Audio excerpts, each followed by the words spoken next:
Tonight, we're going to explore something that will completely change how you understand our place in the universe. We're going to discover the true scale of the Andromeda galaxy. Not just the numbers you might have heard before, but what those numbers actually mean. By the end of this journey, you're going to understand a structure so vast that it challenges the limits of human comprehension. Before we start, if you enjoy these deep explorations of space, a quick like or subscribe would really help the channel grow. Now, let's begin our journey to the nearest large galaxy beyond our own. Let's start with something you can actually do tonight. Finding Andromeda with your own eyes. On a dark night, far from city lights, you can see this galaxy without any equipment. It appears as a fuzzy oval patch in the constellation Andromeda, which shares the galaxy's name. The constellation itself comes from Greek mythology, named after an Ethiopian princess. To find it, first locate Cassiopeia, the W-shaped constellation. From the center of the W, trace a line toward the constellation Pegasus. About halfway along that path, you'll find the fuzzy patch. That's Andromeda. To the naked eye, on a truly dark night, Andromeda appears as an elongated fuzzy patch, roughly the size of 2 or 3 full moons placed end to end, about 1.5 to 2 degrees long. But that's just the bright central region. In long exposure photographs, especially those that include ultraviolet and hydrogen alpha light, the galaxy stretches dramatically farther. The full disk now measures roughly 5 to 6 degrees across, 10 to 12 full moons side by side, making it the largest deep sky object visible without a telescope. The commonly quoted figure of 30 full moons came from older misunderstandings, but the real photographic extent is still far larger than what your eyes can detect. Ancient observers noticed this fuzzy patch over 1,000 years ago. The Persian astronomer Abd al-Rahman al-Sufi described it in the year 964, calling it a small cloud. He had no idea what he was looking at. Chinese astronomers also recorded it centuries earlier. For a long time, astronomers assumed it was a nebula, a cloud of gas somewhere within our own stellar system. The truth turned out to be far more extraordinary. In the 1920s, Edwin Hubble used the 100-inch telescope at Mount Wilson to resolve individual stars within the fuzzy patch. By measuring certain variable stars called Cepheids, he calculated the distance and proved something revolutionary. This wasn't a nearby cloud, it was an entire galaxy of stars far beyond the boundaries of the Milky Way. Andromeda sits 2.54 million light-years from Earth. Let's break down what that actually means. Light travels at about 300,000 kilometers per second, or 186,000 miles per second. Nothing in the universe moves faster. In 1 year, light covers roughly 9.5 trillion kilometers, or 5.9 trillion miles. We call this distance a light year. Now, multiply that by 2.54 million. The distance to Andromeda is approximately 24 quintillion kilometers. That's 24 with 18 zeros after it, or about 15 quintillion miles. Here's some perspective on that distance. Sunlight takes 8 minutes and 20 seconds to reach Earth. If the sun suddenly vanished, we wouldn't know for over 8 minutes, because the light telling us it's gone would still be traveling toward us. Light from Proxima Centauri, the nearest star beyond our sun, takes 4.24 years to arrive. But light from Andromeda takes 2.5 million years. The light entering your eyes when you look at Andromeda tonight left that galaxy when early humans on Earth were just beginning to use stone tools. Homo habilis walked the African savannas. No modern humans existed yet. The entire span of recorded human history, all of civilization, represents less than 1/4 of the time that light has been traveling from Andromeda to reach us. If you could somehow board a spacecraft and travel at light speed, the fastest speed physics allows, you still wouldn't reach Andromeda until 2.5 million years had passed. The fastest spacecraft humans have actually built, the Parker Solar Probe, reaches speeds of about 700,000 kilometers per hour, or 430,000 miles per hour, at its closest approach to the Sunday. At that speed, reaching Andromeda would take roughly 3.9 billion years. That's nearly as long as Earth has existed. The Voyager 1 spacecraft, launched in 1977 and now humanity's most distant object, travels at about 61,000 kilometers per hour, or 38,000 miles per hour. At Voyager's speed, the journey would take over 44 billion years. That's more than 3 times the current age of the universe. Andromeda is a barred spiral galaxy.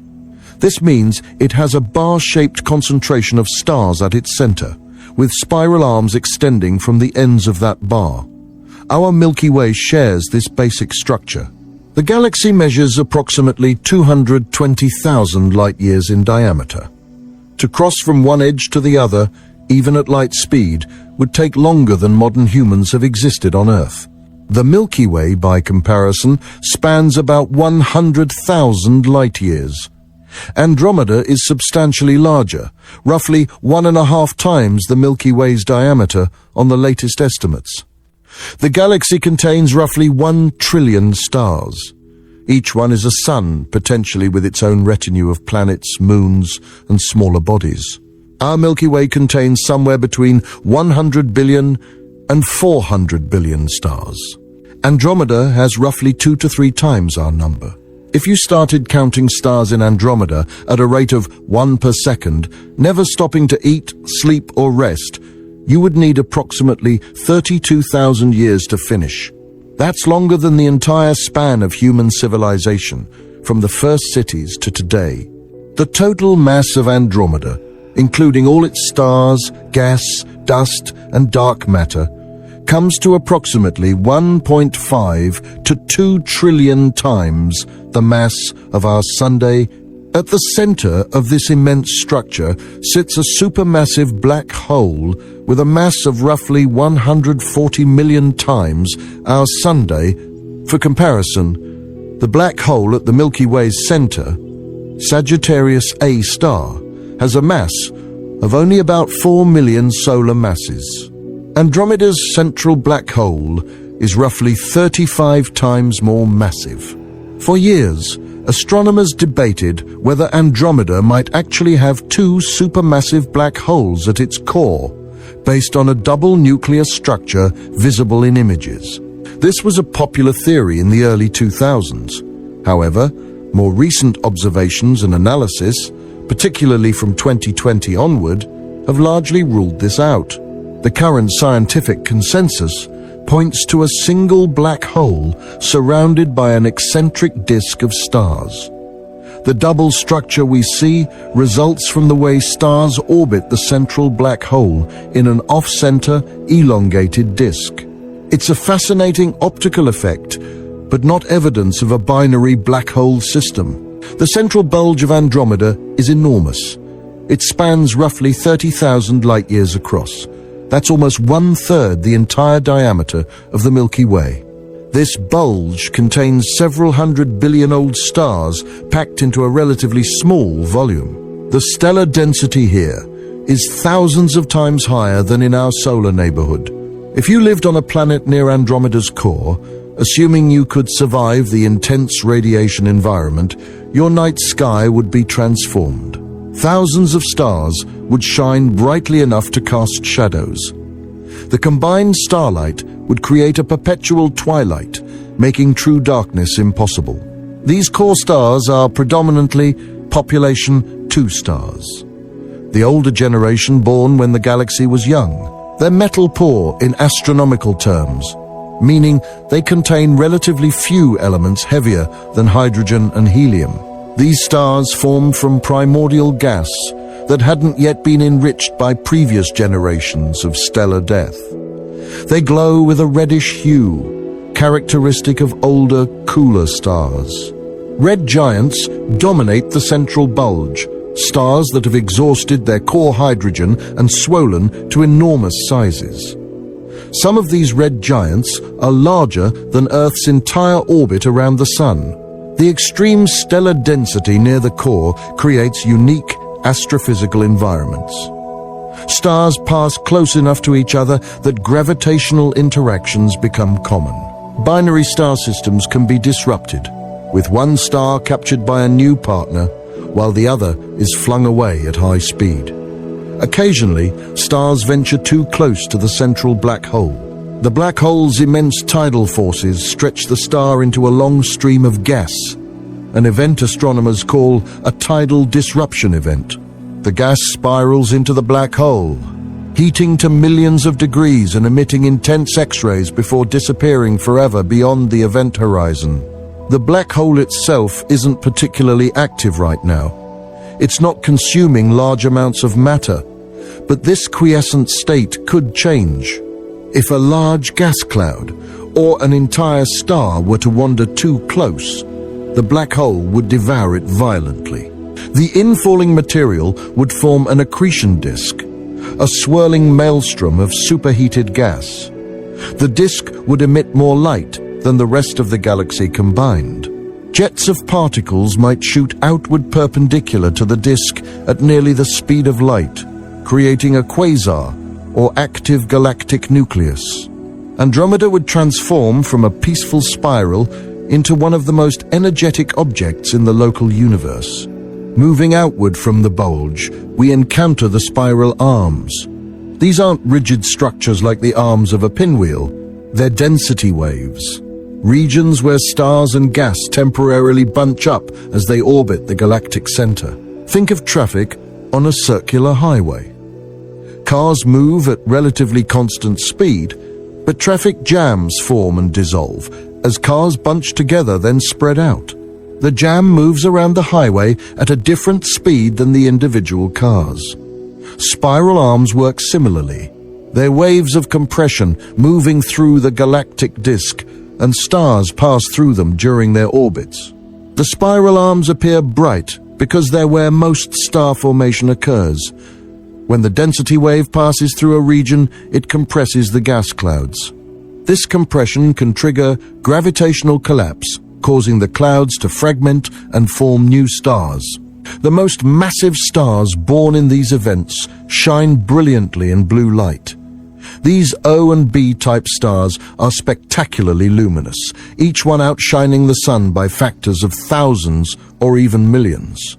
But they burn through their nuclear fuel quickly, living only a few million years before exploding as supernovae. They barely have time to move away from their birthplaces before dying, which is why they remain concentrated in the spiral arms. Andromeda's spiral structure isn't perfectly symmetrical. One side appears more prominent than the other. This lopsidedness likely results from gravitational interactions with other galaxies. About 800 million years ago, Andromeda experienced a major merger with another large galaxy.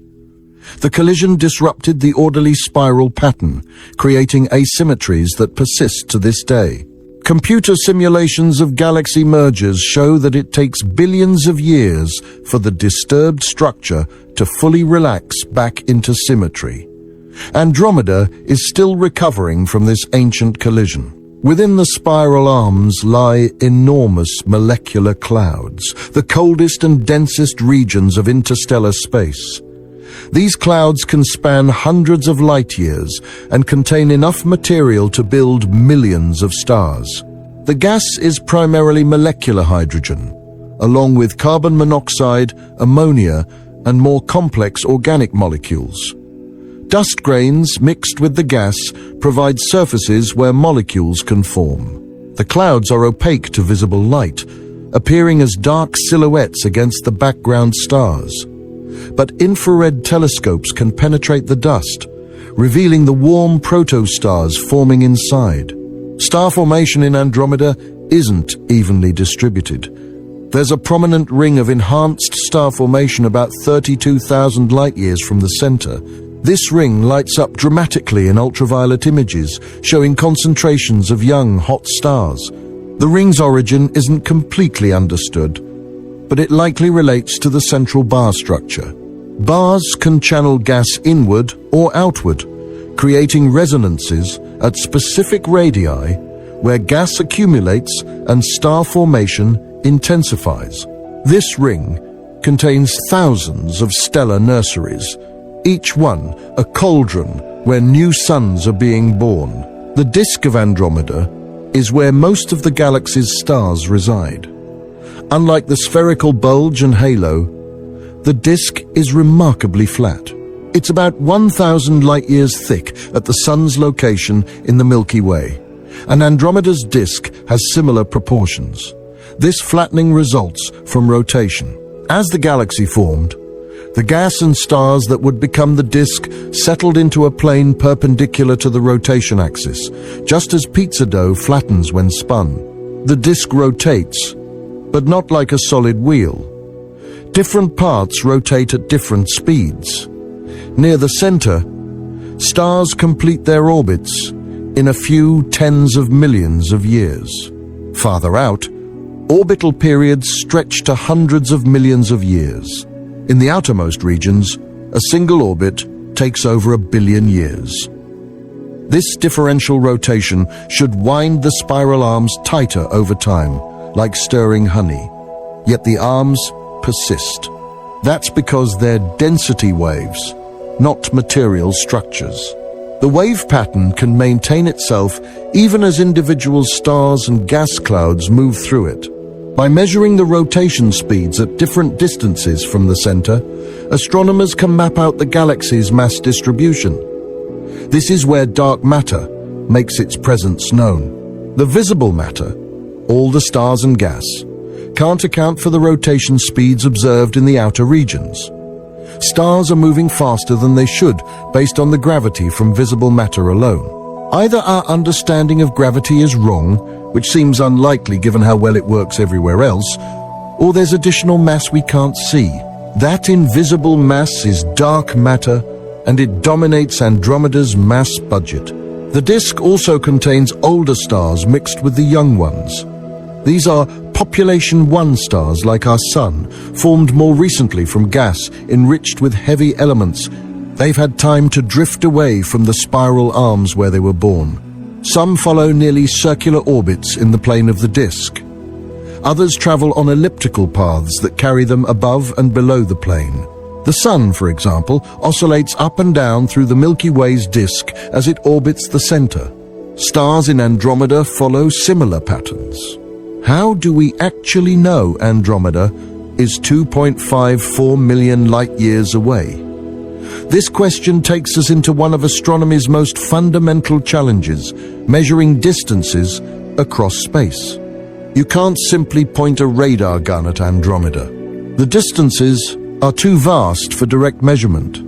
Instead, astronomers use what's called the cosmic distance ladder, a series of methods that build on each other, each reaching farther into space. The foundation of the distance ladder starts right here in our solar system. We can measure distances to nearby objects like the Moon using radar, send a radio pulse, time how long it takes to bounce back, and calculate the distance. For more distant solar system objects, we use geometry. As Earth orbits the Sun, nearby objects appear to shift position against the background stars. This shift, called parallax, lets us calculate distances using simple trigonometry. These methods give us